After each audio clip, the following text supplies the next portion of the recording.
മുൻഷി അന്ന് പറഞ്ഞു കഴിഞ്ഞാൽ 2 മിനിറ്റ് ഉണ്ടാവുള്ളൂ, 2 അല്ലെങ്കിൽ 3 മിനിറ്റ് ദൈർഘ്യം ഉണ്ടാവുള്ളൂ. വല്ലപ്പോഴും മറ്റേ ഈ ന്യൂസുകളുടെ ഇടക്കൊക്കെ ആയിട്ട് വന്ന് കയറി വരാം. അപ്പം നമ്മൾ പറഞ്ഞു കഴിഞ്ഞാൽ ഈ വീട്ടിൽ പ്രായമുള്ള ആൾക്കാരൊക്കെ എന്ത് ഈ ന്യൂസും വെച്ചിരിക്കുമോ, അപ്പം നമുക്കിങ്ങനെ ഇത് ന്യൂസ് കാണാനും ഒരു ത്വര ഉണ്ടാവില്ല, ഒന്നും ഉണ്ടാവില്ല, ആകെ ബോറടിച്ചിരിക്കുന്ന സമയത്തൊക്കെ ഈ സാധനം കയറി വരാം. അതാണ് ഒരു പ്രത്യേക രീതി അതിൻ്റെ മേക്കിംഗ് പറഞ്ഞാൽ ഒരു പ്രത്യേക രീതിയാണ്.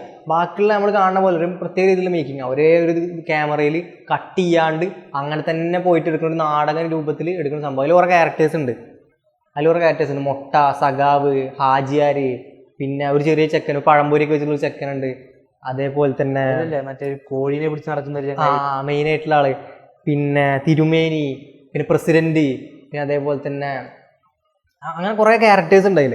അപ്പോൾ ഈ ക്യാരക്ടേഴ്സും ഇവരൊക്കെ കൂടിയിട്ട് ഇങ്ങനെ ഓരോ ക്യാരക്ടേഴ്സിൻ്റെ അടുത്ത് വരും, അവരെ പേഴ്സ്പെക്റ്റീവ് ഒരു വിഷയം പറയും.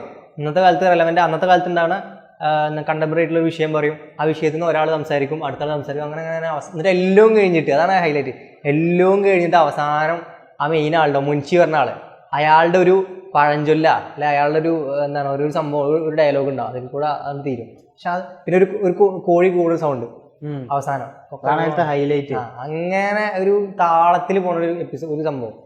നമ്മളിങ്ങനെ ന്യൂസ് കണ്ട് ബോറടിച്ചിരിക്കുമ്പോൾ ഒരു റിഫ്രഷ്മെന്റ് പോലെ കിട്ടുന്ന സംഭവമാണ്. അന്നത്തെ ഒരു ഭയങ്കരമായിട്ടുള്ളൊരു എന്താ പറയുക ഓർമ്മ വരുന്നത്.